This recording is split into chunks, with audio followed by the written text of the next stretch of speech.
گوار ہیں عزیزو، امانت آئی سیدنا عثمان غنی کے پاس. عثمان غنی بہت بڑی حکومت کے امیر ہیں، بہت بڑی. 2000 آدمی آ گیا شر پسند. اس نے آ کے حضرت عثمان غنی کے گھر کا گھیرا چاروں طرف سے تنگ کر لیا. حضرت عثمان غنی سے انہوں نے مطالبات شروع کر دیے. شر پسند لوگ تھے. انہوں نے کہا کہ عثمان آپ خلافت چھوڑ دیں. حضرت عثمان غنی نے فرمایا کیسے چھوڑ دوں؟ میرے رسول پاک نے فرمایا تھا عثمان اللہ تجھے ایک قمیص پہنائے گا، لوگ اتارنا چاہیں گے پر کبھی نہ اتارنا. فرمایا حضور نے فرمایا تھا نہ چھوڑنا، میں کیسے چھوڑ دوں؟ چاروں طرف سے گھیرا انہوں نے ڈالا ہے مکان کا. امام حسین پہ 3 دن پانی بند ہوا ہے. حضرت عثمان غنی پہ 40 دن پانی بند رہا. 40 دن نہ کھانا کھایا نہ پانی پیا. لوگ کہنے لگے عثمان بھوک پیاس نہیں لگتی؟ فرمایا بھوک لگتی ہے تو خدا کا ذکر کرتا ہوں، پیاس لگتی ہے تو قرآن کی تلاوت کرتا ہوں. اللہ میری بھوک اور پیاس ختم کر دیتا ہے. 40 دن کہ میں نے کہا کہ بڑی پرانی ہے کربلا، بڑی پرانی. 40 دن پانی بند رہا. حضرت علی اور حضرت امام حسین کے لیے تو جناب عباس پانی لے کے آئے تھے. حضرت عثمان غنی کے لیے جناب علی پانی کا مشکیزہ لے کے آئے. حضرت علی پانی کا مشکیزہ لے کے آئے اور جب پہنچے دروازے پہ تو ایک ظالم نے تیر مارا، مشکیزہ پھٹ گیا، پانی بہہ گیا.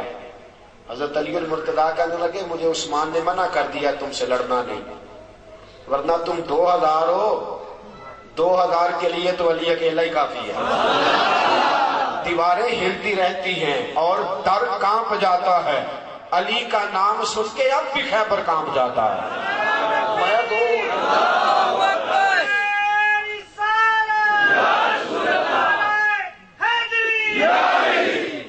میرے عزیزو سنو، بات بڑی آگے بڑھ گئی. حضرت عثمان غنی کے پاس جناب علی پہنچے، دیگر صحابہ پہنچے. کہنے لگے اے عثمان آپ نے بڑی خدمت کی، 12 سال دین کی، بڑا کام کیا. 3 باتیں ہیں، آپ اس طرح کریں ہمیں اجازت دیں ہم ان 2000 آدمی کو بھگا دیتے ہیں. حضرت عثمان غنی کہنے لگے میری وجہ سے نبی پاک کے مدینے میں خون بہہ جائے، رسول پاک کے شہر کی گلیاں میری وجہ سے سرخ ہو جائیں.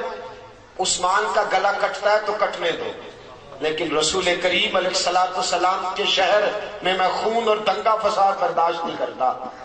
کہا پھر آپ اس طرح کریں کہ کچھ دنوں کے لیے حکومت چھوڑ دیں.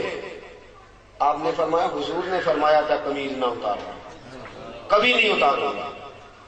صحابہ نے تیسری پیشکش کی، کہا کچھ دنوں کے لیے مدینہ چھوڑ دیں، کچھ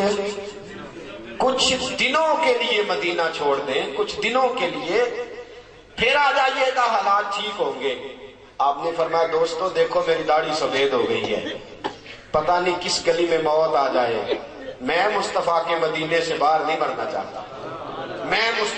یہ اسلام کا وہ حکمران کہ جس کے اوپر امانت آئی، شر پسندی ہوئی، حضرت امام عثمان غنی رضی اللہ تعالیٰ عنہ نے جان قربان کر دی، شہادت پیش کر دی، لیکن نبی پاک کے مدینے میں فساد نہ ہونے دیا. دوستو جناب علی کی باری آئی تو وہ بھی کوفے کی گلی میں شہید ہو گئے. حضرت علی المرتضیٰ رضی اللہ تعالیٰ عنہ ساری زندگی دین کے لیے کھڑے رہے، کوفے کی گلی میں شہید ہوئے. باریاں بڑھتی رہی، پورا خاندان. ایک وہ زمانہ بھی آیا کہ میرے رسول پاک نے فرمایا فاطمہ تیری باقی 3 بہنوں نے بھی بڑے دکھ اٹھائے. دوستو میں اور آپ، میرے ساتھی مجھ سے بڑی محبت کے ساتھ اکثر کہتے ہیں اتنے سفر نہ کریں آپ، اتنی محنت نہ کریں، تھوڑی کر لیا کریں، کم نکلیں.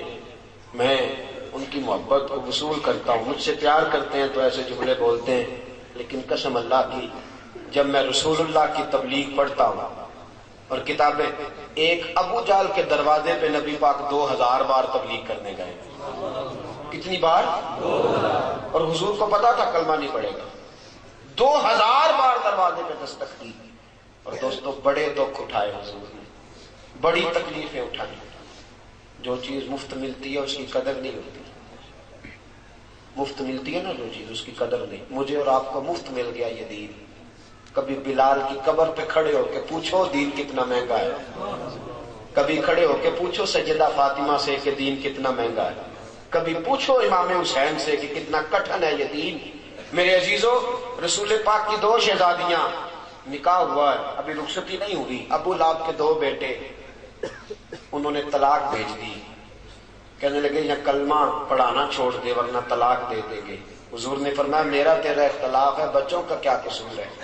ابو لہب کہنے لگا نہیں میں طلاق دے دوں گا۔ گھر بیٹھی 2 بچیوں کی طلاق پہنچی، سیدہ خدیجہ فرماتی ہیں حضور بڑا روئے، اٹھے، بچیوں کے سر پہ ہاتھ رکھا، کہا بیٹا اپنے بابا کے دین کے کام میں ثابت قدم رہنا، اللہ تمہیں بڑی بہتر جزا دے گا۔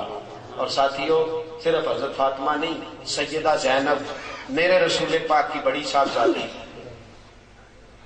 حمل سے ہیں، اللہ نے ان کے گھر میں ولادت کی خوشی رکھی ہوئی ہے، مکہ سے مدینہ کی طرف آ رہی ہیں، حبار بن اسود نے نیزہ مارا، اونٹ بدکا اتنی تیزی سے دوڑا کہ آپ زمین پہ گری، بچہ خون بن کے نکلا، حالات بگڑ گئے۔ کتنے مہینے میرے حبیب کی صاحبزادی کتنے ہی مہینے بیمار رہ کے وصال کر گئی، بڑی صاحبزادی تھی، حضرت خدیجۃ الکبریٰ سے شکل ملتی تھی۔ رسول پاک نے بڑے آنسو بہائے، کیسا یہ دین تھا اور کتنا حضور کو اس پودے سے پیار تھا۔ بیٹی کو شہید کرنے والا حبار بن اسود منہ پہ نقاب ڈال کے فتح مکہ کے بعد آیا، آگے کہنے لگا سونیاں کوئی آپ کا بہت بڑا مجرم بھی کلمہ پڑھ لے تو اس کو بھی معاف کر دیتے ہو؟ رسول پاک نے فرمایا چہرے سے نقاب ہٹا، بیٹیوں کے قاتل کبھی بھولا نہیں کرتے۔